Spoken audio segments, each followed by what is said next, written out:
il y a des enjeux extrêmement lourds qui sont en train d'être posés en ce moment sur les mobilités, le vélo, le bus, les transports, sur l'habitat, à travers un document qui est un peu barbare, qui a un nom un peu barbare, qui s'appelle le SRADET. Nous, on a décidé d'écrire à l'ensemble des maires, à l'ensemble des associations, des organisations syndicales et des forces vives de manière générale, parce qu'on entre dans une phase qui va être celle de l'enquête publique. Chaque habitant, chaque citoyen, chaque association va pouvoir se mobiliser.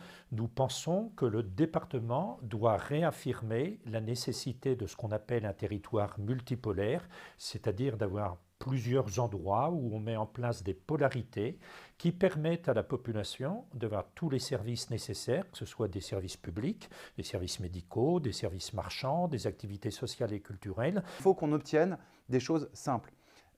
Un, que l'Est soit mieux raccordé à l'ensemble du territoire. Aujourd'hui, l'Est du département est plus fragilisé, donc il faut qu'on obtienne plus de trains, il faut qu'on obtienne plus de bus, il faut qu'on obtienne une reconfiguration des routes. Et puis deuxième chose, faire en sorte qu'on puisse avoir des encorbellements au niveau des ponts et franchir les obstacles pour les pistes cyclables, ce qui aujourd'hui n'est pas possible. Toujours dans le même cadre, vous savez donc que Nantes Atlantique a été confirmée en lieu et place de Notre-Dame-des-Landes.